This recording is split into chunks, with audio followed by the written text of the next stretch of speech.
আমার পারিবারিক যে ইস্যুটি পুরো দেশবাসীর দৃষ্টিগোচর হয়েছে, এর দ্বারা আলেম সমাজকে প্রশ্নবিদ্ধ করা কিংবা দিনকে হেয় প্রতিপন্ন করা কোশ্চিনকালেও আমার উদ্দেশ্য নয়। আমি নিজেও আলেম পরিবার থেকে বিলং করি।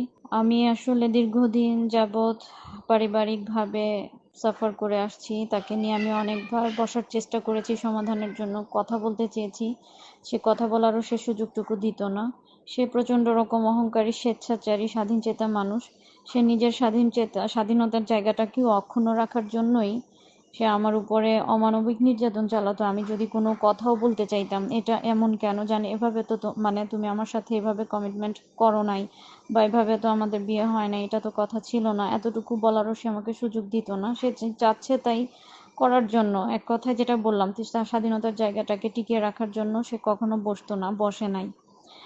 তো আমি এভাবে দীর্ঘ 2 বছর যাবৎ সাফার করে আসছি। আমি ফাইনালি বাধ্য হয়ে এই প্ল্যাটফর্মে সমাধানের জন্য কথাগুলো বলতে সচেষ্ট হয়েছি। এছাড়াও তাদের মতো জেনারেল কিছু মানুষ যারা দিনের ভাষা জ্ঞান রাখে, প্রকৃত আলেমদের সাথে যাদের তেমন কোনো সম্পর্ক নাই, তারা দিনের ভাষা জ্ঞান রাখে, সেই জ্ঞান দ্বারা তারা একাধিক বিয়ের ব্যাপারে যেই ফ্যান্টাসি ছড়িয়েছে সমাজে, এটা খুবই ক্ষতিকর।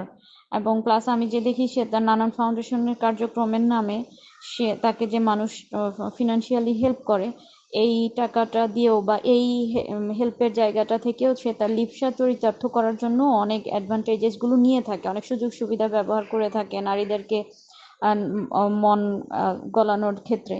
তো এই যে এটাও আমার মনে হয়েছে যে সাধারণ মানুষের সচেতন হওয়াও দরকার, আমার লাইফের সমাধান হোক, এটাও আমি চেয়েছি। সাধারণ মানুষের যেন এই যে একাধিক বিবাহ নিয়ে যে ফ্যান্টাসি বা যে ট্রেন্ড চালু করেছে জেনারেলরা, বিশেষ করে প্রকৃত জ্ঞান বা গভীর জ্ঞান অর্জন না করে, এর উদ্দেশ্য হাকিকত না উপলব্ধি করেই এ বিষয়টা সম্পর্কে সচেতনতা সৃষ্টি করা এবং তাকে ফিনান্সিয়াল সাপোর্ট করার ব্যাপারে যেই মানে মানুষরা তাকে যে সাপোর্ট করে এবং এর যেই সে অপব্যবহার করে, এই বিষয়টা নিয়েও আমার সাধারণদেরকে সচেতন করা আমার উদ্দেশ্য ছিল।